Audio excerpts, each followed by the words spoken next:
Good evening, church.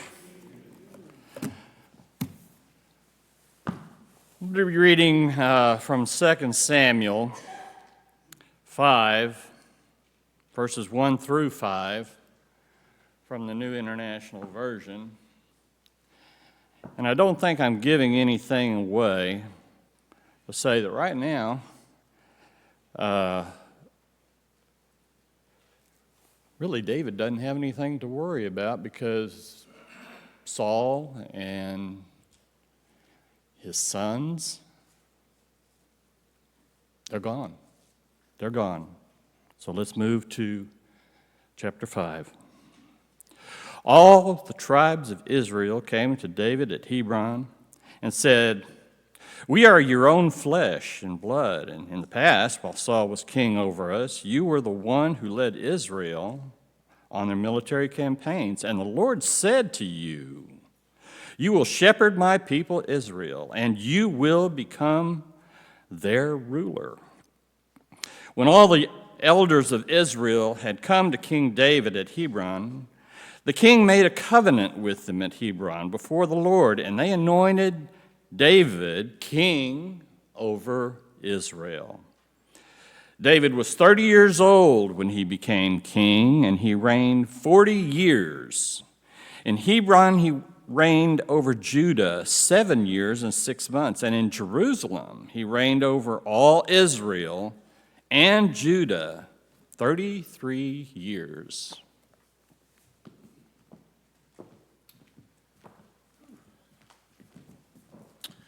Well, the youth group rolled in about a little after 3 today, and I was looking at my phone. I took a lot of pictures this weekend. If you've been on our Facebook page, the youth page, there's been a photo dump there. There's a lot of pictures from this weekend. I'm going to be dropping some more on there, but I was looking through all the photos, and I came across a picture of some of our kids attempting to roast marshmallows. I use that word attempting purposely. There's no patience. I mean, I'm looking, and I've got like 5 or 6 teens crammed around a fireplace with 5 or 6 fireballs on the end of sticks. And then I'm like, this is not a candlelight service, but it's like it's Krispy Kreme on a stick. It's what it looks like. And I'm like, no. You find this little spot over here out of the flames, and you roll your stick and brown it. No, I don't have time for that. And then I'm like, what you have there looks like a medieval catapult ready to be launched. And when you say something like that with a teenager, the wheels begin to turn. And I can say, and I'm not going to name any names, but you see a kid's like, I wonder how far I can launch this thing off the stick like a fishing rod, and will it actually stick to the bricks and continue to burn? Those are the things that you deal with when you're hanging out with teenagers. Probably going to see some videos coming up. Bobby Folsom kind of took the lead on some games as far as executing the games and getting them going. And he came up with this game where he wrote different words, one word, down on Post-it notes. And there were 5 tables, and the table that I went to, whenever he put a Post-it note down and his hand was covering the word, whatever word was on there, when he pulled his hand up, if you knew a song that word was in, you had to put your hand on it and begin to sing the song. Okay, so he is holding his hand there. And of course, Bobby doesn't do anything calmly. So this is like World Wrestling Federation announcer type thing going on. And so when he pulls his hand up, you got the word Texas on there, and you got kids just trying to beat each other to get their hand on it to start singing as loudly as they can, "All my exes live in Texas." And so you'll see that video. But anyway, and then there's another one that involves a rubber duck. And that one is in and of itself a really, really neat game that Brian Hunter, our speaker, had. And I started thinking, maybe we ought to incorporate some of these games for the Golden Agers banquet. I don't know. That may or may not be a good idea. But anyway, great weekend this weekend. I don't know if y'all were able to see or notice, but I'm wearing a tie underneath my sweater. And this is the one that I wear like twice a year, except in an election year. And it doesn't matter who the next occupant's going to be, but Inauguration Day is tomorrow. And it's really interesting. I do not plan this purposely. And this happens a lot, that what's on the sermon schedule and what's happening somewhere in the world, they line up. Okay, and so if you've noticed the title of the message tonight, it's titled The Transfer of Power. And we're going to be taking a look at it. Tim read about it just a minute ago, and it seems pretty elementary, doesn't it, from what he read? It's just a simple transfer of power. No, there's nothing simple about it. Not in David's time, and if you watch the news, not in our time either. And so we're going to be taking a closer look at this tonight as we continue in the life of David. But before we do that, let's go to God in prayer together. Lord, thank you so much for bringing us together tonight. We thank you for the change of seasons, because it's further evidence that your word is true. And Lord, that you are the all-sovereign, supreme Lord of the universe. You are in control of all things, and we are thankful for that. As believers, we must submit to the fact that you are in control of all things, because if you're not, then you're in control of nothing. And so we trust you in all things, because we know that you are the King of the universe. Tonight, as we continue in this study of David, a man after your own heart, we've come to realize that David wasn't perfect. We have come to understand that David had his struggles. We can identify with many of those struggles on different levels. And tonight we're going to see that David has to endure a transition of life. We all go through transitions of life, and you're right there with us. And we see some insight from David as to how to navigate those transitions of life. There are different choices we can make when it comes to these transitions. There's different choices we can make when it comes to dealing with people that we may or may not get along with. We always have choices, and the best choice that we can make is to always make the choice that would be in pursuing your heart. Spirit, I pray that this message is yours, that you will speak to our hearts and our minds in a very powerful way to help us to understand from David's example how we can utilize the choices that he made and the attitude that he had as we go through the transitions of life that we endure. Lord, we love you, we thank you, we praise you in all things. In Jesus' name, amen. The peaceful transition of power. That's a statement we've heard a lot lately, isn't it? And we live in a nation whose constitution lays out the peaceful transfer of power, but yet we live in a time, family, where trust in that transition is at an all-time low. Now, again, I'm telling you, that wasn't on my mind when I put my sermon schedule together for the winter quarter. That's in advance, okay? But it's kind of interesting to me that this message falls on the day before Inauguration Day. And we hope, as Americans, we hope for a smooth transition of power when there's a change in leadership. And here's the thing, the people of David's time were no different.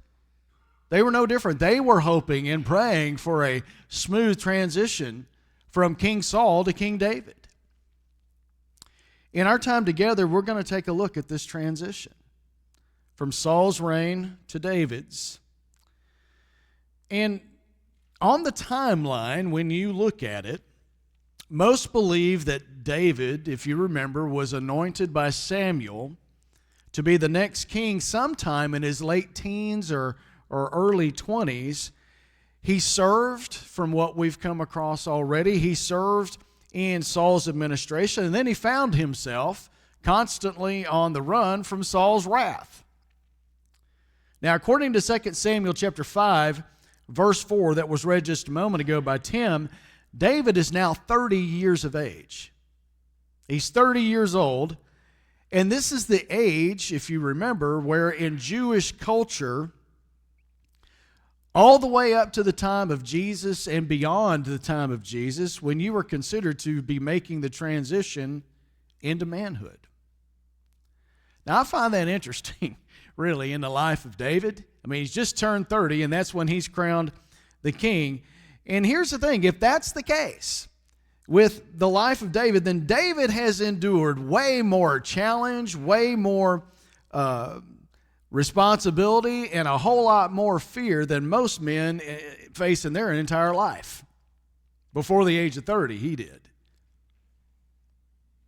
And before he was fully recognized by his own people and his own culture as a fully mature man. Think about that. Now, here's the thing. The text that was read makes this transition seem a whole lot easier than it was. Yes, David has finally become king. But it didn't happen as simply as it sounds. As what we know as 1 Samuel closes, we're informed of the death of Saul. The army of Israel again is facing their old adversary, the Philistines. And in the heat of the battle, what we read there is that the Philistine archers have zeroed in on Saul. 1 Samuel chapter 31, verses 1 to 3 says, Now the Philistines were fighting against Israel, and the men of Israel fled from the Philistines, but fell fatally wounded on Mount Gilboa. And the Philistines also overtook Saul and his sons, and the Philistines killed Jonathan, Abinadab, and Malchishua, the sons of Saul. The battle went heavily against Saul, and the archers found him, and he was gravely wounded by the archers. So take a look at that. See what's going on. Understand what's taking place. Saul is at the end of his reign and at the end of his life.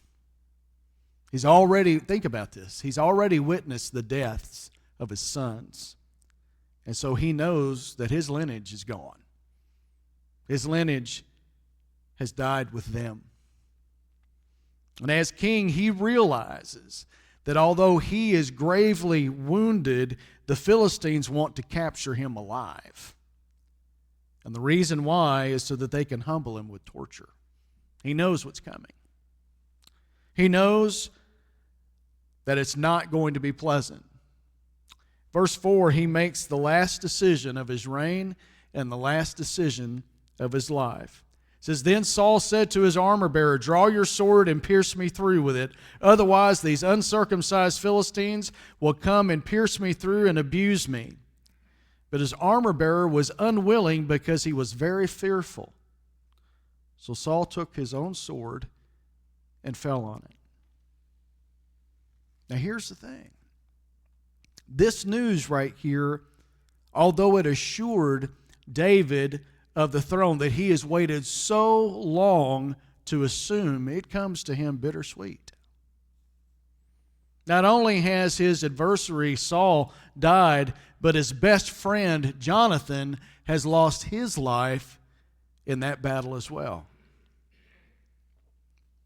And so how David responds to this as he assumes the throne and the transfer of power and how that takes place is very crucial. His example, family, shows us the depth of character that a man after God's own heart must possess in times such as these. His example gives you and me insight today regarding the transitions of life that we all face, and we have to navigate in our own experience. First, we see that David renders honor to his predecessor. He gives honor to Saul. He gives honor where honor is due. You may not always agree on different things, but you give honor where honor is due. This is something that we used to see in politics all the time, but we haven't seen it in a very long time. We haven't seen it in decades, and this is something that has become lost over time. And just because you don't agree on everything doesn't mean that you have to be disagreeable on everything. Some examples of this that stand out to me in my lifetime, and I'm going to show my age a little bit, are the relationships between House Speaker Tip O'Neill and President Ronald Reagan. They didn't agree on much of anything, but they had a good relationship. Former Presidents Clinton and both Presidents Bush, both George H.W. Bush and George W. Bush. Supreme Court Justices Ruth Bader Ginsburg and Antonin Scalia. They were on opposite ends of the scale, politically, judicially, whatever, but they were close friends from what I understand. And also President John Adams and President Thomas Jefferson.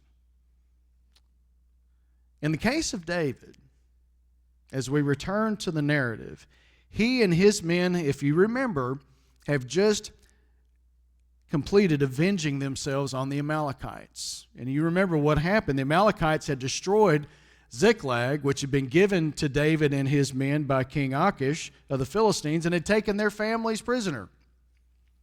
Then the text tells us that an Amalekite arrives with news regarding the battle between Saul and the Philistines.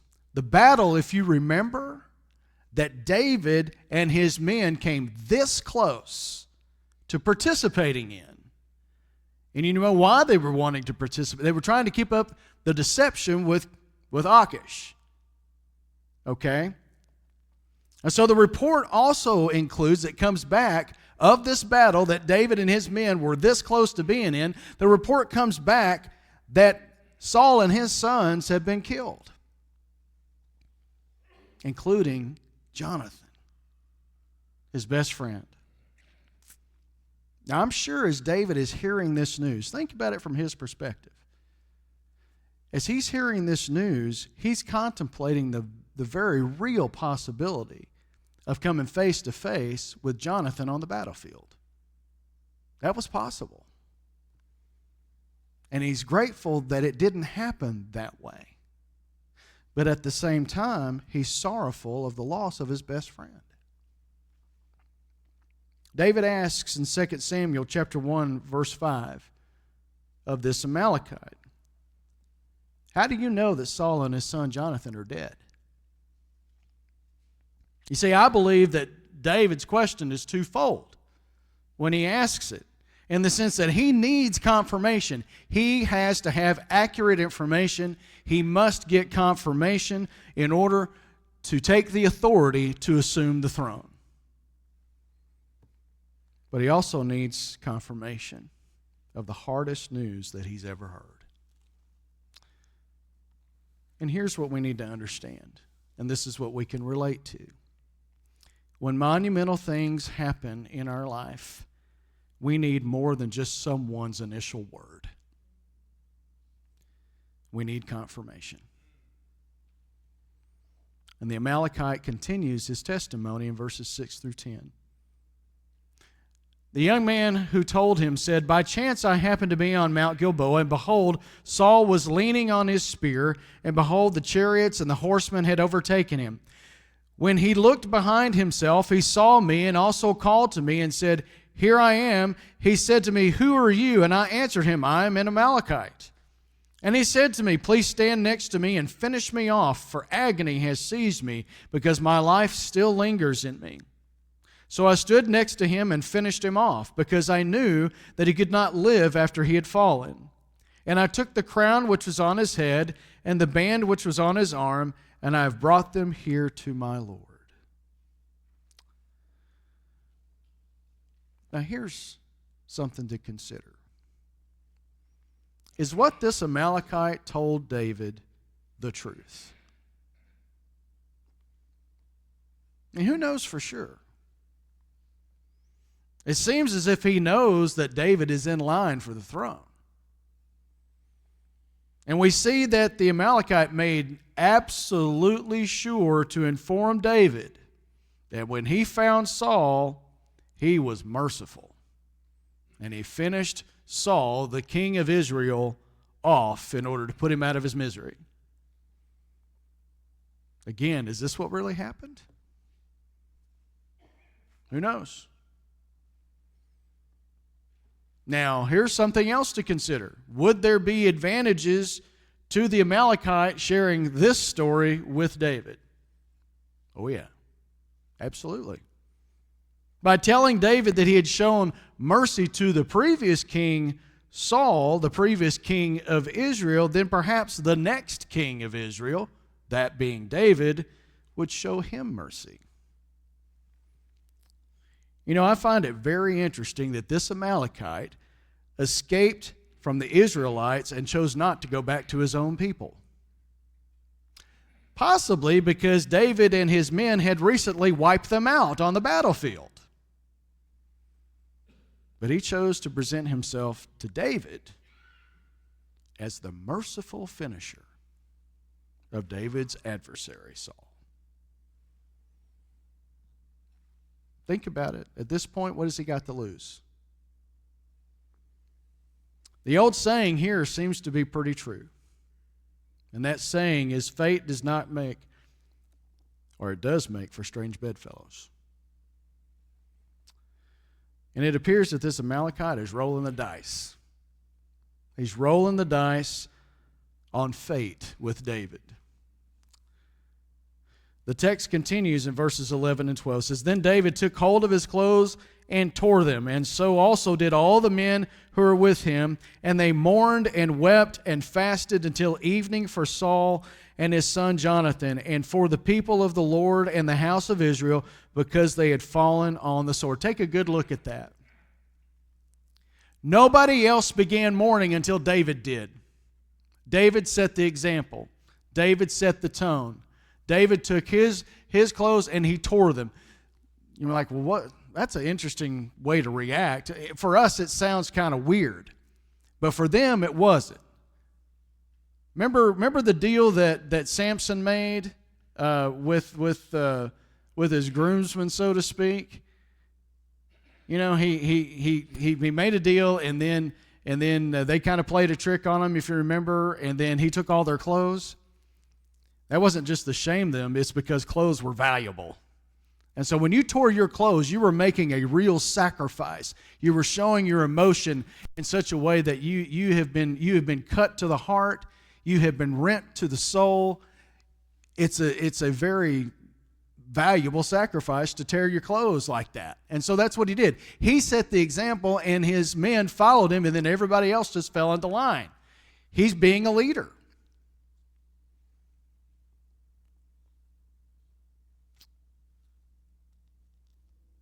When you look at what that says there, there's no celebration. He's now king. It's been confirmed. He's now king. There's no celebration. There's no royal ball. There's sorrow. There's mourning and remembrance of the previous leader and his son. It reminds me of the assassination of President Kennedy. Now, that is before my time. But here's the thing that history records. And those of you that were around to see that and remember it, it's a well-known fact that Vice President Johnson had no love for JFK. However, he understood his place. And he understood that he had to give honor where honor was due. And so he engaged in one of the most honorable and peaceful transitions of power in American history, if not the world. David has been hunted by Saul, and yet David mourns his loss. And in addition to this, even though the Amalekite may have thought that his story would be to his advantage, he found out that things don't always turn out the way that we plan. 2 Samuel chapter 1, verses 13 to 16 says, Then David said to the young man who informed him, Where are you from? He answered, I'm the son of a stranger, an Amalekite. David said to him, How is it that you are not afraid to reach out with your hand to destroy the Lord's anointed? Then David called one of the young men and said, Come forward, put him to death. So he struck him and he died. And David said to him, Your blood is on your head, because your own mouth has testified against you, saying, I have finished off the Lord's anointed. Take a good look at that.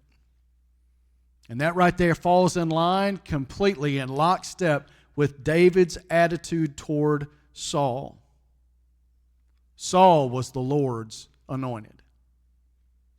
And in the big picture of things, family, even if David bought this Amalekite story, which I don't think he did, there was no way that he was going to let a man who confessed to the killing of the Lord's anointed be rewarded by living another day.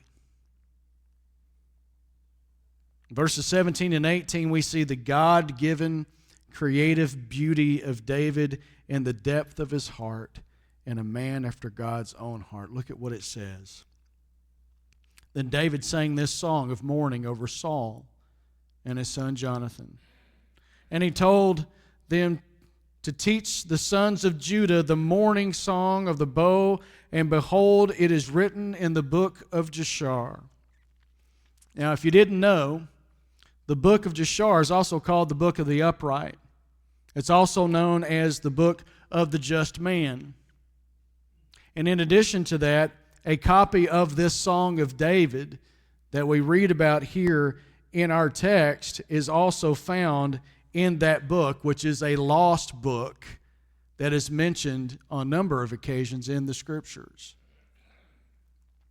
And so as you look at the song that David wrote and David sang in honor and memory of Saul and his friend Jonathan, there's one line that repeats itself 3 times, verses 19, verse 25, and verse 27. And when you look at what it says, what a powerful statement it is. How the mighty have fallen. Church, the lesson that David teaches, and that we, quite honestly, and all leaders today need to take into consideration is this. In order to aid in the accomplishment of the goal of a smooth and peaceful transition of power from one ruler to another, from one administration to another, is to speak honorably and kindly of your predecessor. You know, politics is one thing. Decency and decorum is another. And this is something that has evaded our nation in recent years. We can disagree without being disagreeable. And when you think about it, there's no point in setting fire to a bridge after the one that you've defeated or succeeded has already crossed it. See, at that point, you're putting yourself at a disadvantage. And by speaking kindly of Saul, David saw the bigger picture. He could see the bigger picture of building a bridge and extending a hand to those who had supported and who had followed Saul. David understood this. Not only did David choose to speak kindly of his predecessor Saul, he also made the decision to consult the Lord in the planning of the future of his kingdom. And this is something that every leader should do. And they must do to ensure the best future of their kingdom and their country. And I pray this is going to be the case with our country as we go through this transition of power that lies ahead of us. You know, David was always trying to see the big picture of God for the most part in the life that he lived. And that's not an easy thing to do. our human nature demands that we narrow our focus. That we narrow our focus and we zero in on the things that selfishly matter to us. And David, for the most part, understood that what we find so hard to understand. Just because you can do something doesn't mean that you should. And to his credit, David at no time ever saw Saul as the obstacle to the assumption of the throne. He never viewed Saul in that light. David firmly believed with all of his heart that fell within God's timing. It was all about God's timing, not about Saul. And within God's plan, God would dictate when he would assume the throne. And David had to submit to that. Family, that's a lesson from David that we can learn. When we wonder why things aren't happening the way that we want them to happen, I'm sure David wanted to be king. I mean, who wouldn't want to be king, right? But when things aren't happening on our schedule and according to our plan, we have to remember the bigger picture of God's plan, and maybe, just maybe, some other things need to be happening in the periphery, in the background that we can't see and we don't know about in order for our plan to go into effect and for God to answer our prayers. And maybe his answer isn't always the way that we think it's going to be.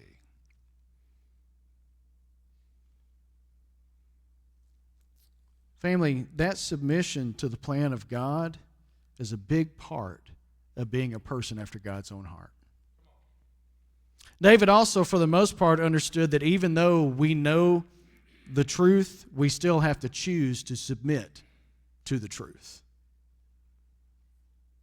David knew the truth. He knew that he would be king in God's own good time. He also knew that he would have to submit to that truth on God's terms. And think about how that applies to you and me today. There's so many people who know the truth that Jesus is the Son of God. They know that he died for them. They know the truth that his body and his blood given for them cleanses them of their sins, and that he has paid the salvation price for them. They know this truth, and yet they choose not to submit to it. They choose to wait until a more convenient time. They choose to live their life until their life is no longer worth living, or they're unable to live their life the way that they want to live it. And so they settle for a life in Christ. How insulting is that to the Lord? How insulting is that to the Father who gave his Son to die mercilessly for these people who choose not to submit even though they know the truth? The Roman philosopher Seneca said these words. He said, "We're always complaining that our days are few and acting as though there would be no end." Family, time runs out, but the truth stands forever. And either we submit to that truth that we know, or we are judged by that same truth that we ignore. We also see that David, in his ascension to the throne, chooses to conduct himself wisely and patiently toward the people. 2 Samuel chapter 2, verses 1 to 7, we see that David is also declared to be the king of Judah. Did you notice that when Tim read that? And here's the thing that kind of boggles people's minds when they read that, and they ask themselves, isn't that part of Israel? Isn't Judah one of the 12 tribes? Aren't they all, one nation? Isn't Judah a part of Israel? Yes, that is true, but there is some background information that will help explaining this from the text. The division of Judah and the other tribes of Israel that formed what we know later scripturally as the northern kingdom didn't occur after the death of David's son Solomon. And however, even at this time when David is crowned the king of Israel and Judah, there was a sense of distance, and there was a sense of independent functionality, if you will, that existed between Judah and the other tribes of Israel. The modern day equivalent, if I could try to compare, and this isn't exact, but if the modern day equivalent would be likened to the relationship that exists today between Northern Ireland and England. They're both a part of the United Kingdom, but they're not that united. Okay? They're part of the same kingdom, and they tend to do their own thing. But at times, they can be contentious toward one another. This is similar to what was going on with Judah and Israel. The text tells us that Judah is a part of the deal with the reign of David, but he would have to wait 7.5 years before he would be king over all of Israel, to include Judah. So in that period of time, during this smooth transition of power, this would include a civil war between Ishbosheth and Abner, as well as contention between the people. And here's the thing. As we all know, a civil war decimates a people. A civil war decimates a people in so many ways. And family, this war was like so many civil wars before it and since. It has left a mark on the generations that follow. See, following that, as is the case with war and deceit and politics, once Abner and Ishbosheth had been both murdered by one another's operatives, David cleans up the mess. David locates the operatives of both of them and has them executed. And it's at this point that the transition of power is completed. And it endured for 40 years. This case with David proves that the transition of power isn't always smooth. It isn't always pretty. It isn't always agreeable with everyone, but if we're true to the Lord, He will provide the guidance and the strength to see it through. And that's exactly what David needed, because he was a man after God's own heart. In this process, David exhibits what's needed in order for that transition of power to take place from Saul's reign to his. And he did so by rendering honor to his predecessor, the guy that was trying to kill him and stab him to the wall with a spear at any given moment. He rendered this man honor. He did so by making the decision to consult the Lord in the planning of the future of His kingdom in this transition. He also did so by choosing to conduct himself wisely and patiently toward the people. There were people that weren't really happy about David becoming king. That hadn't changed either. If you look at statistics, 50% of the population tomorrow are not going to be happy. But as Christians and as Americans, we have to support it.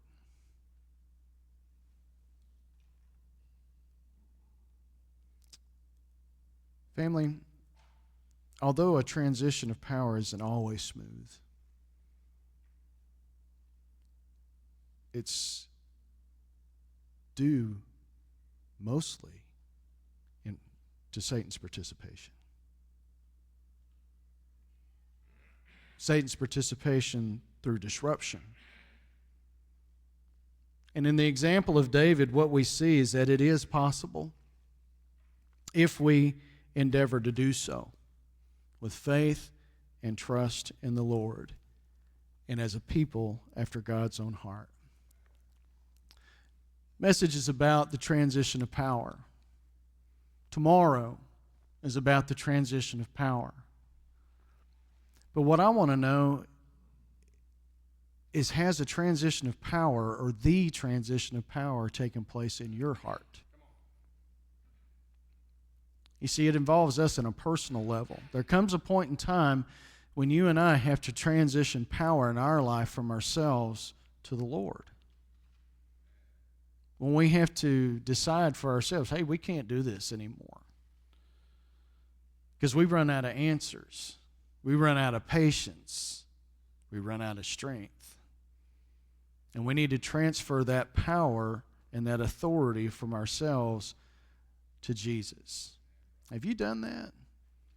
Because I can tell you right now, it doesn't mean that your problems go away. In fact, you might have to deal with more problems because of it. But I can tell you this, it gives you the spiritual strength and the community strength of the family of God working with you in order for that transition of power to be a benefit to you. Jesus said all authority in heaven and on earth belongs to him. And so we need to give it to him. He owns it, not us. We just have to recognize it. And we do that by confessing him as the Lord of our life, by proclaiming that transition of power from ourselves to him, and then completely dying to ourselves spiritually in baptism. Now, on the surface, that may not sound like a good thing, but it's the best thing that will ever happen to you. Because that's where the guilt of our sins in the past, in God's sight, is taken away. It's washed away. And then when we come up, we're brand new in God's sight. New life to live. Does it mean we're going to be perfect? Nope. Does it mean we're not going to make mistakes? Well, if that's the case, then I'm guilty. But what it does mean is that we're living as forgiven people, sanctified in God's power over our life. And so if that's something you need to do tonight, it's ready for you. Are you ready for it? If you need us to pray with you, we're here to pray. Whatever you need while we stand and sing.